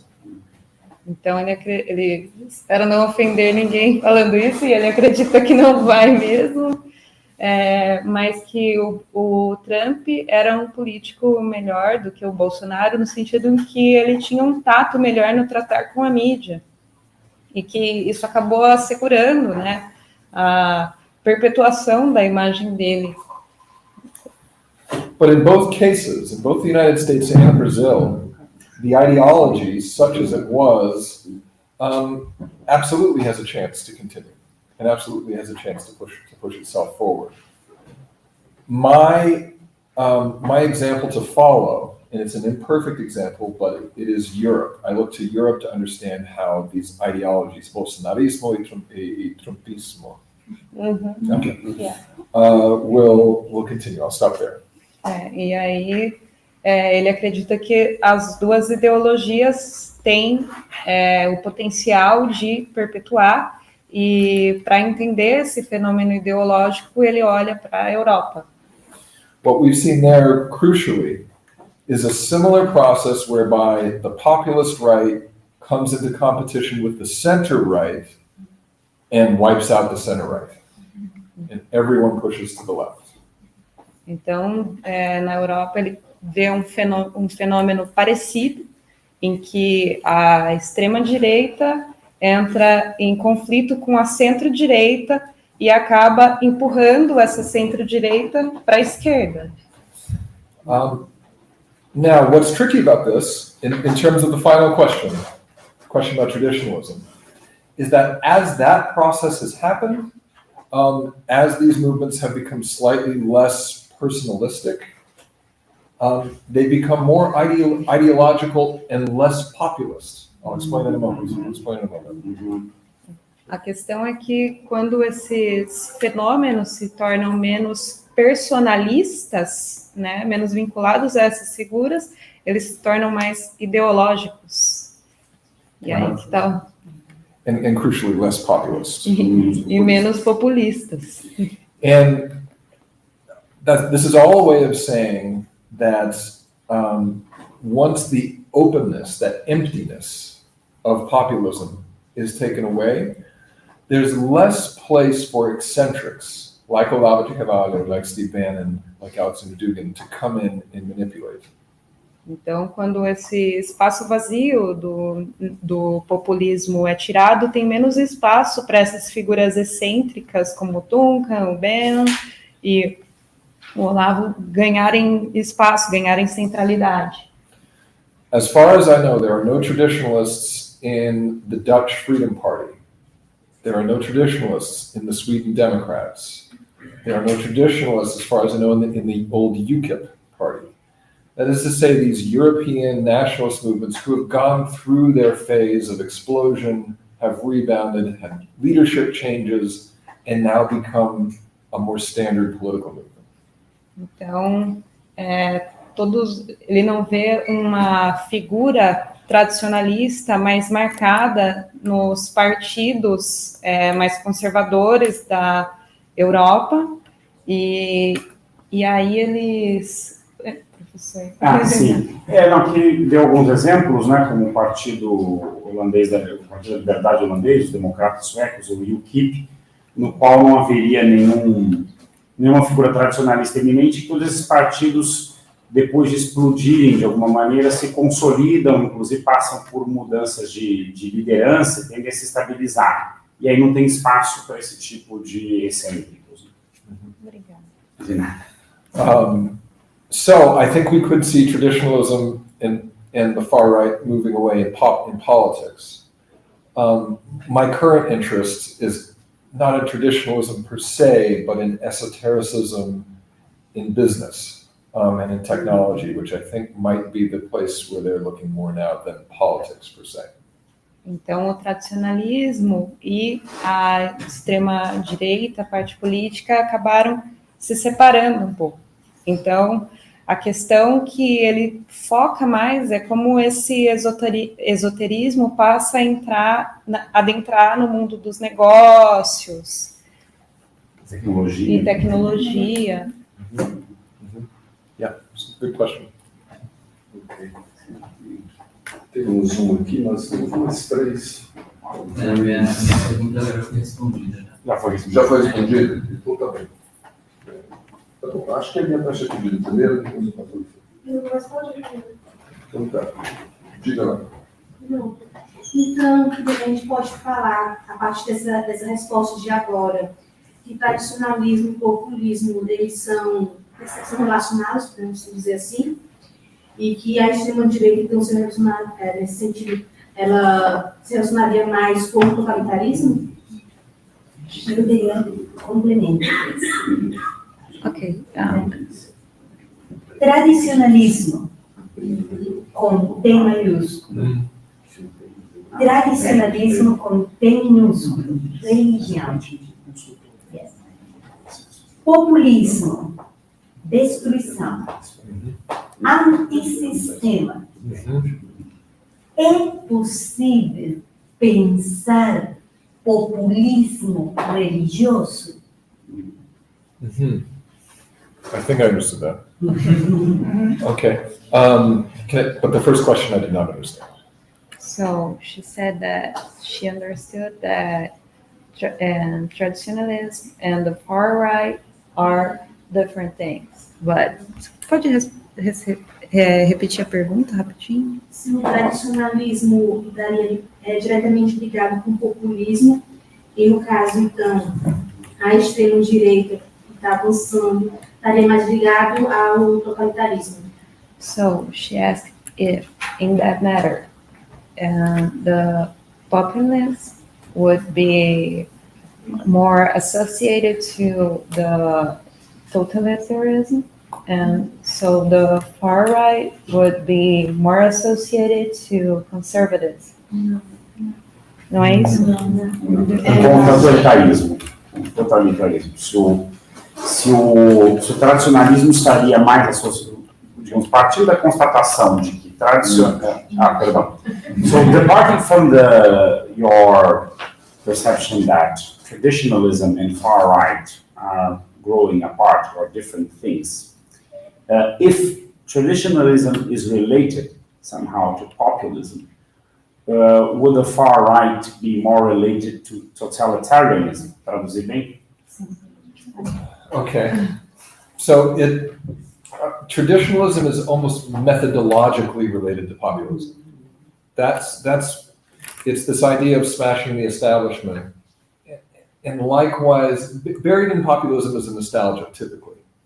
It doesn't have to be there, but it often is. A belief that today's establishment has corrupted what was good in the past, right? And in Brazil, it's the military dictatorship. In the Western Europe, the United States, it's often the 1950s. And so if we only destroy what we have today, we can go back and get what was good then. Populism and traditionalism are aligned just up until that point. I'll pause for a moment. Ok. Professor, você pode me ajudar? Tá, vou tentar. Então, o tradicionalismo estaria quase que metodologicamente relacionado ao populismo, por dois motivos. Um deles seria o objetivo de esmagar o establishment, e o outro, relacionado a este, seria algum tipo de mito restaurador. Né? A ideia é uma nostalgia em relação a um passado perdido pela corrupção do presente. No caso dos Estados Unidos e da Europa, seria, sobretudo, a década de 1950, no caso do Brasil, a ditadura militar, e que a ideia geral é que, digamos, esmagando o establishment atual, ou destruindo o presente, você poderia recuperar aquilo que era bom que se perdeu no passado. But the relationship between, let's say, traditionalism and totalitarianism is more in the details, because I think there's a relationship there too. Mm-hmm. There is really only one combination of the left and traditionalism, and it's in Brazil. Não é existente. Duvidoso, nesse caso. Nova resistência. Okay. But in general, what is it that the right is nostalgic about? What is it that totalitarianism and authoritarianism offer to people? Order, borders, boundaries. And so that sort of metaphysical traditionalist love of boundaries and borders and structure can express itself, I think, much more easily with an authoritarian, totalitarian ideology than something else.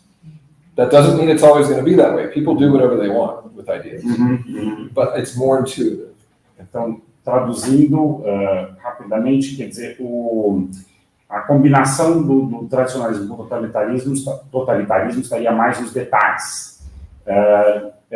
Isto é, no caso do tradicionalismo, a única combinação que ele vê com a esquerda é aqui no Brasil, o caso do movimento Nova Resistência, que alguns de vocês talvez conheçam, basicamente uma corrente do PT, hoje em dia, cujo grande nome é ALPD. Bom, mas que, de modo geral, há uma afinidade maior com o autoritarismo e com o totalitarismo em torno da ideia de fronteiras e ordem.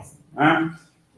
Esse é o ponto comum entre totalitarismo e autoritarismo de extrema-direita e tradicionalismo, ainda que as pessoas, claro, no limite podem fazer o que quiserem com as ideias, mas elas vão partir de algum tipo de afinidade, nesse caso, estariam em torno desses elementos.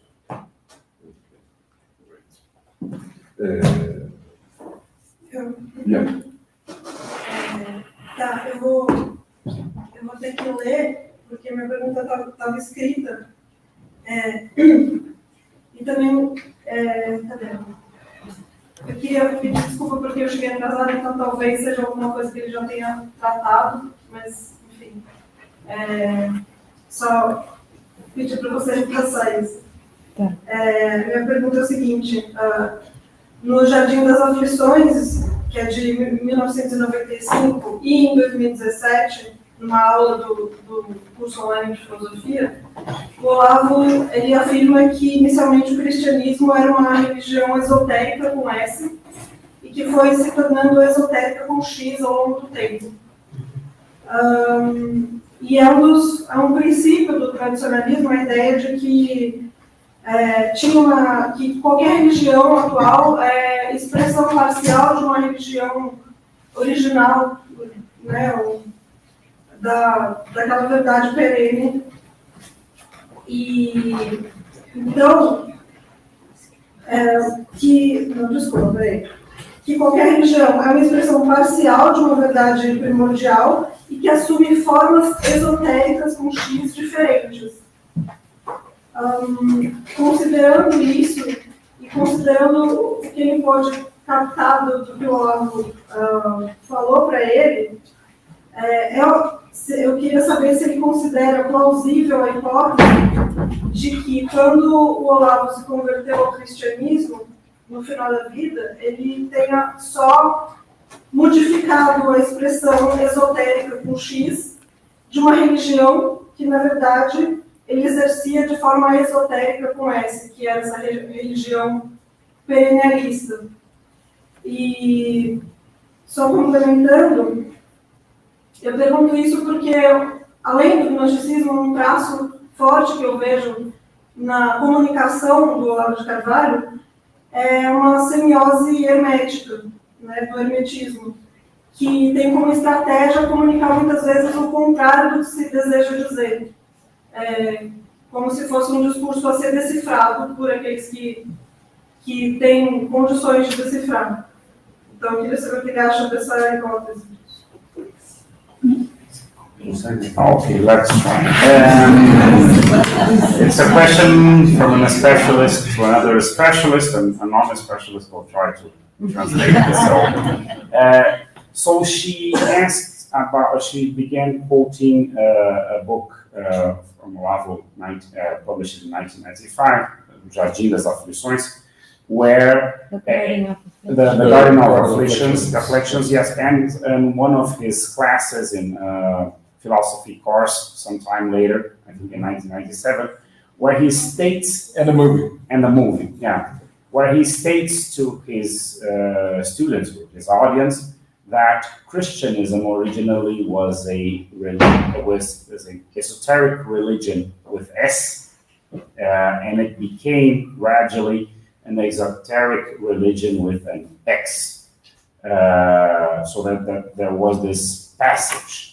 And she wants to know if you think that Olavo himself made this passage in his own trajectory, the way he understood Christianity, and especially the relationship of Christianity with this perennialist religion that would be one of the bases of traditionalism. Fui bem na primeira parte da pergunta? And the other part, she stated a hypothesis, and she wants to know if you agree with it. Só repete essa hipótese. That there is yes. If Olavo could be characterized not only as agnosticist, but as an hermetic, in the sense that he tries to communicate the opposite that he is stating explicitly. Okay, so just the first, I'm going to take the second question.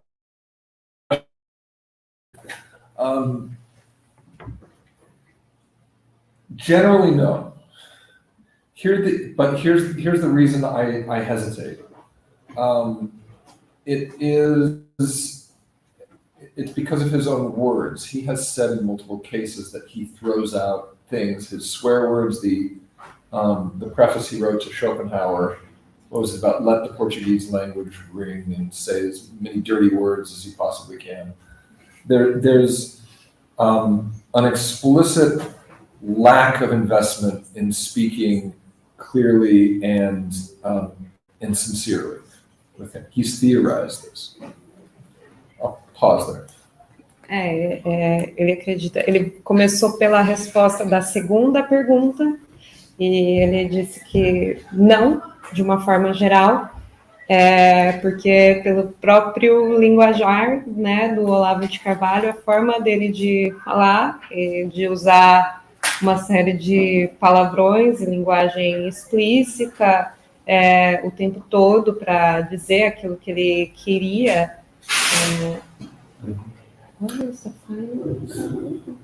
Just Schopenhauer. He's written about being careless with your words and saying the dirtiest things you can to people as a strategy. Sim. Quando ele fala sobre Schopenhauer, ele fala sobre uma estratégia de escrever falando da forma mais vamos dizer assim, suja, né? Chula sobre as pessoas, enfim. But he has, in more recent years, aligned himself to a world of philosophy that it's Eric Vogelin and Leo Strauss, which specifically has also this idea about indirect communication, and that you need to have a secret conversation, essentially, with people in order to be able to talk about the important things in life. Contudo, nos últimos anos, ele tendeu a se alinhar a uma tradição filosófica, com expoentes como Eric Vogelin e Leo Strauss, e que postulam essa tese de uma conversação secreta em que você tem que comunicar nas entrelinhas com o seu leitor. Now, his last book, Olavo's last book that is not published, is called O Olho do Sol, I think, the sun, the Eye of the Sun. That book, he never was happy with it. It's hard to find. You have to dig online to find it. And unlike YouTube, unlike Twitter, unlike all these other places, that one is written a little bit more mystically. So I say no, I don't think he's part of that tradition, but these are the reasons that are on the back of my head saying, well, I don't know. Maybe, right? Então, o último livro, what's the title of the last book? Olho do Sol. O Olho do Sol. In his last book, The Eye of the Sol, no último livro, O Olho do Sol, ele não estava muito feliz com o livro, não é tão fácil achar, você tem que cavar na internet para achar, mas ali ele usa uma linguagem mais hermética, né?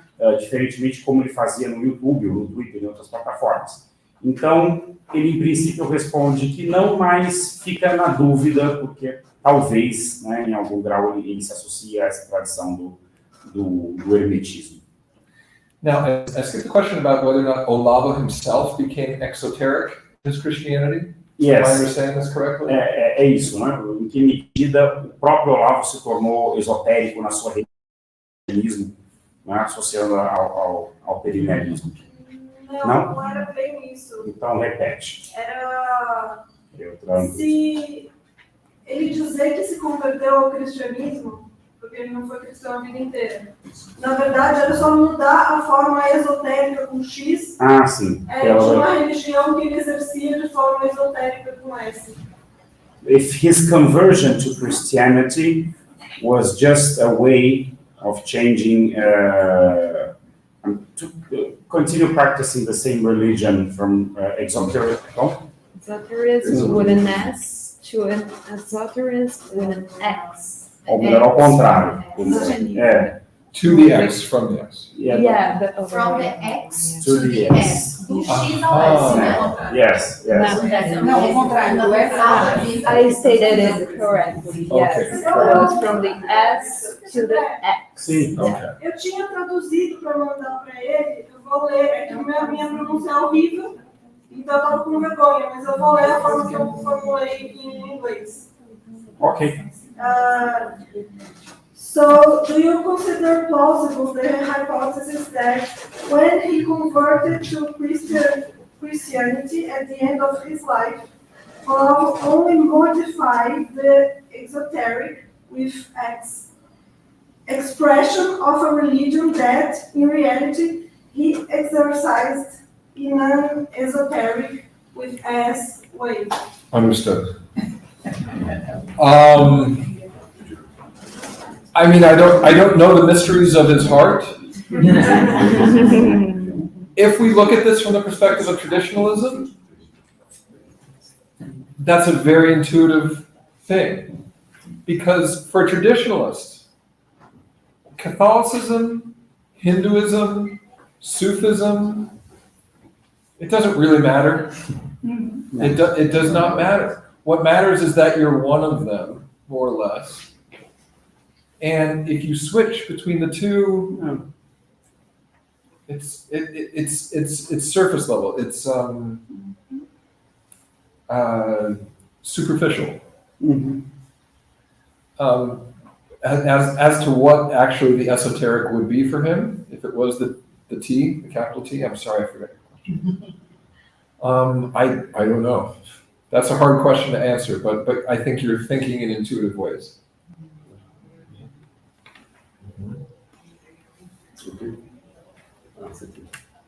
Traduzido?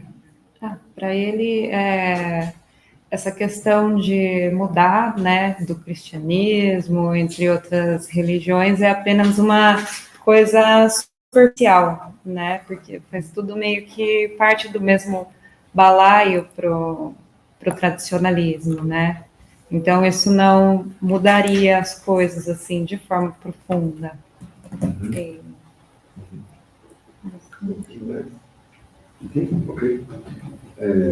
Está chegando o tempo para finalizar a nossa reunião. A gente tem mais uma questão, a gente caminha para a conclusão, tudo bem? Alguém mandou pelo chat, mas não apareceu aqui, e mandaram para o WhatsApp da Brenda. Então, eu pedi que a Brenda leia, para a tradução e aí encerramos. Na verdade, a preocupação das pessoas que estão lá do outro lado é relação tradicionalismo, conservadorismo e religião na base. Como as pessoas integram essas três coisas? Essa é a primeira questão. The first question is about people are concerned about how traditionalism, conservatism, and the religion on the basis relate. Por quê? Porque no Brasil se elegem os políticos conservadores com discurso tradicionalista, mas não comulgam com as ideias filosóficas de hinduísmo, questões orientais. Que tipo de tradicionalismo seria esse? Okay, so the question is that in Brazil, people are stating that in Brazil, conservative politicians are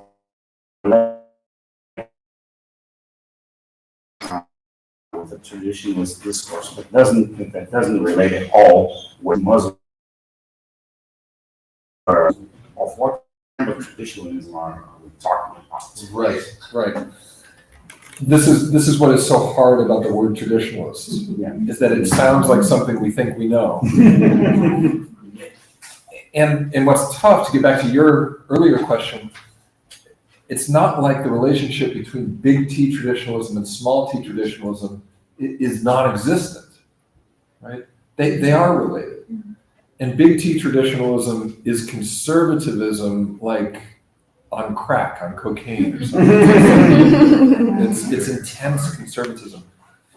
The difference is you can separate the two if traditionalists think that when you see them saying that we can destroy things in the golden age of the past, we can get back to it, we can have it here, not in the heavens, not in the afterlife, here and now, on this world, on this planet. Pause there. A questão é que não é necessariamente a relação entre o tradicionalismo com o T maiúsculo ou o tradicionalismo com o T minúsculo, é que esse tradicionalismo com o T maiúsculo seria o conservadorismo fumando crack ou cheirando cocaína, né? O tradicionalismo empurrado ao limite. E que acredita-se que aquilo que existiria nessa Idade Dourada, todo esse benefício da Idade Dourada poderia ser atingido não no paraíso, mas aqui no presente momento, na vida terrena. That's the key relationship, and it's possible that this allows traditionalist big T to move in, let's say, the Bolsonaro movement.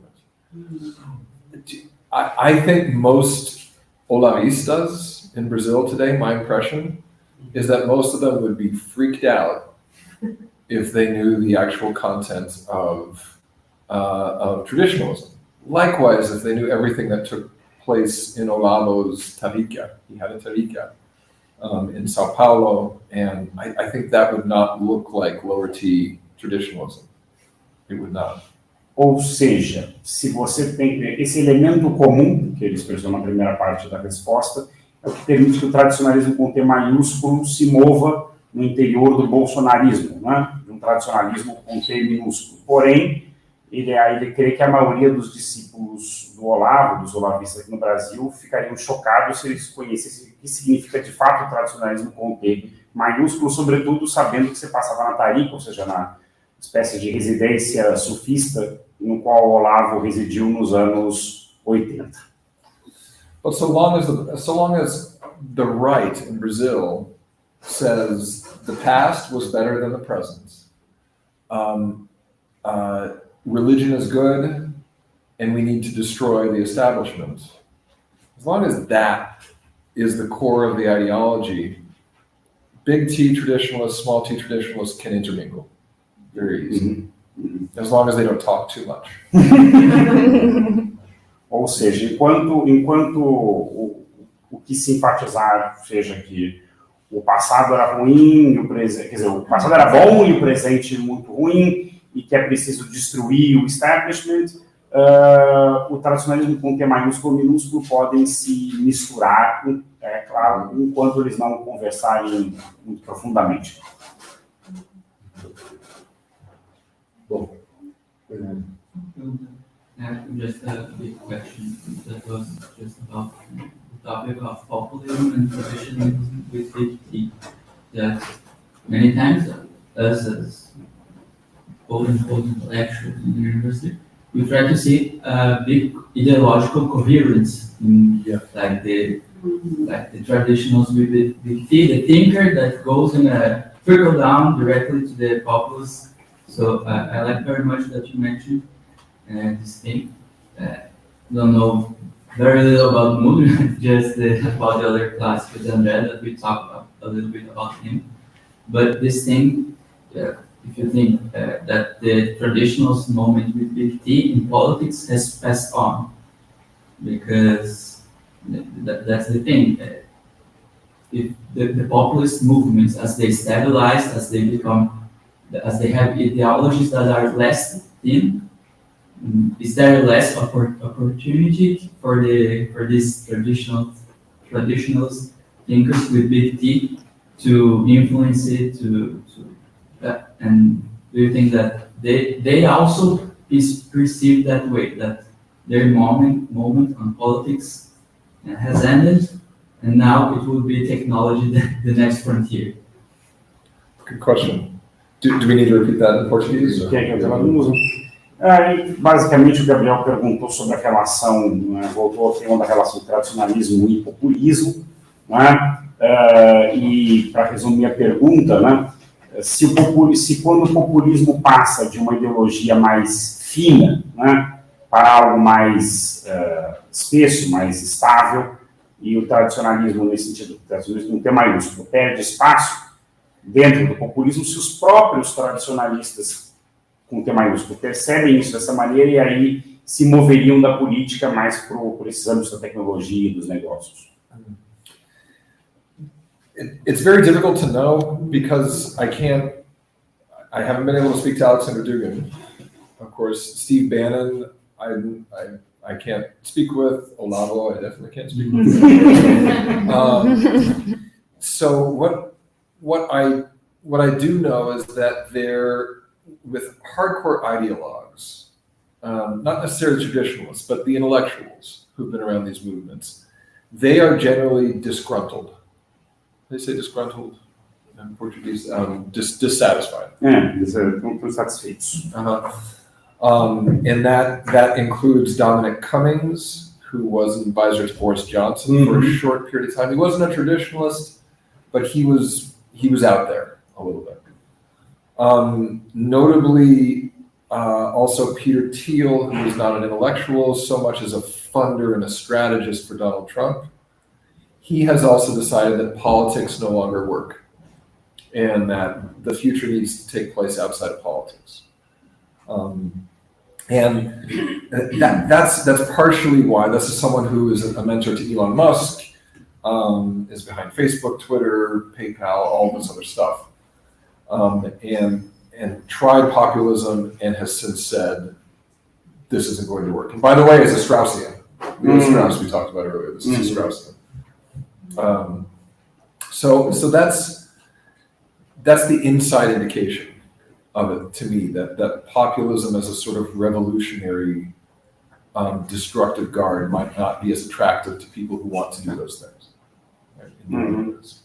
Então, basicamente, ele não tem tanta certeza, porque ele não conseguiu conversar com o Dugin por enquanto, e, bom, com o Bannon e muito menos com o Olavo, isso não é possível atualmente, no caso do Olavo nunca mais. Mas ele tem indicações dentro de que os tradicionalistas estão frustrados com a política. Ele citou o Dominic Cummings, que foi, por algum tempo, assessor do Boris Johnson, e não é propriamente tradicionalista, mas é próximo.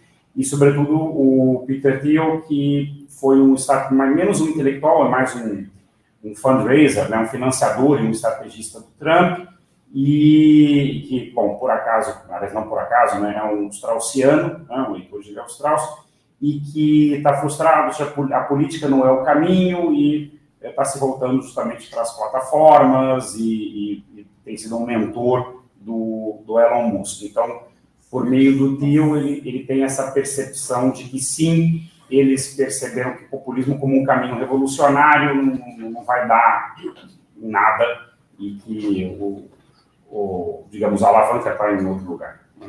Tecnologia, etc. Ok, thank you. Bom, vamos encerrar aqui agora. Eu queria dar um aviso. Conversas no Lar, a gente vai ter uma daqui a 15 dias, com quinta-feira, dia 29, né? Com o Zé Guilherme Magnani, que é um professor aposentado da USP. Um vai falar de hinduísmo, vai falar de zen budismo. Em São Paulo, o Circuito Zen Budista São Paulo. Acho que é uma boa oportunidade para quem não conhece o Magnani pessoalmente, vê-lo, para ver se ele está aposentado. Tá? Queria agradecer a secretaria, esqueci de falar isso no começo, a secretaria de eventos, o Valério, que nos ajudou aqui. Agradecer muito a Ana Paula, uma experiência legal, ajudou bastante. O André, ponta firme, né? No Departamento de Ciência Política, né? E o temático que trouxe o bem para cá. E agradecer o bem. It was a great pleasure to be here. We learned a lot of things about traditions. Né? Então, vamos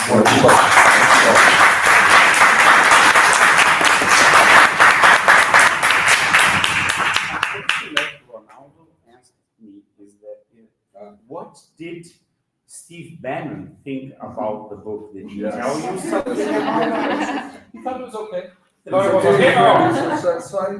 See, Dugan liked it a lot. Bannon was kind of like, yeah, it was